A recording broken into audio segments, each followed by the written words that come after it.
Hello guys, അപ്പോൾ ഇന്ന് കുറച്ച് സ്റ്റോറി ടൈം ആൻഡ് കുക്കിംഗ് ആണ് കേട്ടോ. ഇന്നിപ്പം നമുക്ക് സ്റ്റോറി ടൈമിൽ പറയാം ഒരു ടോക്സിക് റിലേഷൻഷിപ്പിനെ പറ്റിയാവാം. നയന എന്ന് പറയുന്ന ഒരു ചേച്ചിയും അതേപോലെ അർജുൻ എന്ന് പറയുന്ന ഒരു ചേട്ടനും ഇവർ തമ്മിൽ കോളേജിൽ ഒരുമിച്ച് പഠിച്ചവരാണ് കേട്ടോ. ഇവർ ആദ്യം തന്നെ കണ്ട് നമ്മൾ ക്ലാസ്മേറ്റ്സിൻ്റെ പരിചയമൊക്കെ വരും. അങ്ങനെ തന്നെ പരിചയപ്പെട്ട് ഒരു റിലേഷനിലോട്ടാവും. ഈ ചേട്ടൻ ഭയങ്കര കെയറിങ് ആയിരുന്നു. സ്റ്റാർട്ടിങ്ങിൽ എന്ന് പറഞ്ഞാൽ നല്ല കെയറിങ് ആയിരുന്നു. ആ ചേച്ചീനെ ഇങ്ങനെ വിചാരിക്കും, ആരാടാ ഇത്രയൊക്കെ കെയർ ചെയ്യുമോ അങ്ങനെയൊക്കെയുള്ള രീതിയിൽ. അങ്ങനെ ഈ റിലേഷൻഷിപ്പ് അടിപൊളിയായിട്ട് പൊയ്ക്കൊണ്ടിരിക്കുകയാണ് കേട്ടോ. അപ്പോഴാണ് ഈ ചേട്ടൻ കെയർ ചെയ്യാൻ തുടങ്ങും. ഈ ചേച്ചി അതിൽ വീഴും. ഇത്തിരിയൊക്കെ വല്ല പ്രശ്നം ഉണ്ടെങ്കിൽ നമ്മൾ അഡ്ജസ്റ്റ് ചെയ്യില്ല ആദ്യമേ. അതേ രീതിക്ക് തന്നെ വേറെ റിലേഷൻഷിപ്പും അടിപൊളിയായി മുന്നോട്ട്. ഈ ചേച്ചീനെ വിചാരിച്ച് ഇത്രയും നല്ലൊരു അങ്ങനെ ഒരു പേഴ്സണെ കിട്ടുമെന്ന് തന്നെ വിചാരിച്ച് അത്ര ഇതായിട്ട് പോയിക്കൊണ്ടിരിക്കുകയാണ് കേട്ടോ. ആ ടൈമിനാണ് ഇവരുടെ ഇടയിൽ ഒരു പ്രശ്നം വന്നത്. വേറെ ഒന്നുമല്ല, ഈ ചേച്ചിയുടെ ഫ്രണ്ട്സുമായിട്ടൊരു ഫോട്ടോ ഇട്ടു. അതിൽ കൂടെ നിന്ന് ചേട്ടൻ ഒന്ന് തോളിൽ കൈയിട്ട്. അതായിരുന്നു ഫസ്റ്റ് പ്രശ്നം.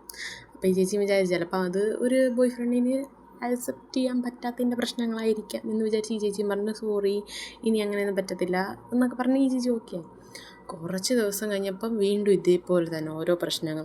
ഇട്ടുന്ന ഡ്രസ്സിനെ പറ്റിയോ അല്ലെങ്കിൽ ചേച്ചിയുടെ മേക്കപ്പിനെ പറ്റിയോ ചേച്ചിയുടെ നമ്മുടെ ബോഡി ഷെയിം വരെ ചേട്ടൻ ചെയ്യാൻ തുടങ്ങി. അതൊക്കെ ഒട്ടും ആ ചേച്ചി അഡ്ജസ്റ്റ് ചെയ്യാൻ പറ്റില്ല. എന്നാലും ഈ ഒരു ലവിന് വേണ്ടി ചേച്ചി 100% ഇട്ടുകൊണ്ട് തന്നെ നിന്ന്.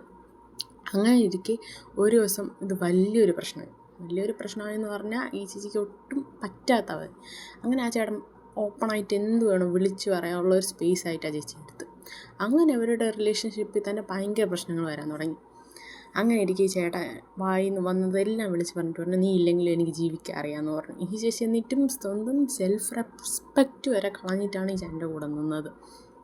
അങ്ങനെ ഈ ചേട്ടൻ ഒട്ടും വില കൊടുക്കാതെ അടക്കാൻ ഈ ചേച്ചിക്ക് അവസാനം ആ ചേട്ടന് വേണ്ടി എങ്ങനെ കിട്ടിയാൽ ആ ഒരു രീതിയൊക്കെ.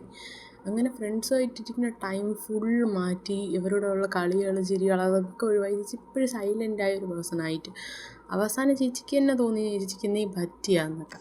അങ്ങനെ അവസാനം ഈ റിലേഷൻഷിപ്പ് മുന്നോട്ട് കൊണ്ടുപോയാൽ ശരിയാവില്ലെന്ന് ആ ചേച്ചിക്ക് തന്നെ ഉള്ളിലേ തോന്നി. അങ്ങനെ ആ ചേച്ചി ഓക്കെ ഇതിപ്പോൾ ഇങ്ങനെ മുന്നോട്ട് കൊണ്ടുപോയിട്ട് കാര്യമില്ലല്ലോ എന്ന് ചോദിച്ചാൽ ആ ചേട്ടൻ്റെ അടുത്ത് തുറന്ന് കാര്യങ്ങളൊക്കെ പറഞ്ഞു. അപ്പോൾ ആ ചേട്ടനാണെങ്കിൽ പറയാം, നിനക്ക് വേറെ ആരെങ്കിലും കിട്ടിയിട്ട് പോകുന്നതാണോ അങ്ങനെയൊക്കെ പറഞ്ഞു. അങ്ങനെ ചേച്ചി അവസാനം ഒരു തീരുമാനം എടുത്തു, ബ്രേക്കപ്പ്. അത് തന്നെയായിരുന്നു തീരുമാനം. പിന്നെ ചേച്ചി ആലോചിച്ചപ്പോൾ കുറേ കാര്യങ്ങളുണ്ടായിരുന്നു. ചേച്ചി സ്വന്തം സെൽഫ് റെസ്പെക്റ്റ് തന്നെ കളഞ്ഞ് ചെയ്ത കാര്യങ്ങളൊക്കെ ചേച്ചിക്ക് ഓർമ്മ വരാൻ തുടങ്ങി. അതേപോലെ സ്വന്തം ഫ്രണ്ട്സിനോട് ഇരിക്കാനും അവരോട് സമയം ചിലവാക്കാനും എല്ലാം തുടങ്ങിയപ്പോൾ തന്നെ ഈ ചേച്ചിക്ക് പഴയ ഒരു ഹാപ്പിനെസ് കിട്ടി, പഴയ രീതി തന്നെയായി. അപ്പം ചേച്ചി ചിന്തിച്ച്, അത്രയൊക്കെ ടോക്സിക് റിലേഷൻഷിപ്പ് ആയാലും അതിനൊന്നും ഒരു അർത്ഥമില്ലടാ. നമ്മളെ ആത്മാർത്ഥമായിട്ട് സ്നേഹിക്കുന്ന ഒരാളുണ്ടെങ്കിൽ അതാണ് നമ്മുടെ ലൈഫിലെ ഏറ്റവും വലിയ കാര്യം. അല്ലാതെ ഈ ടോക്സിക് ഒന്നുമല്ല. നമ്മൾ ആർക്കും വേണ്ടി നമ്മളെ സെൽഫ് റെസ്പെക്റ്റ് ഒരിക്കലും കളയരുത്.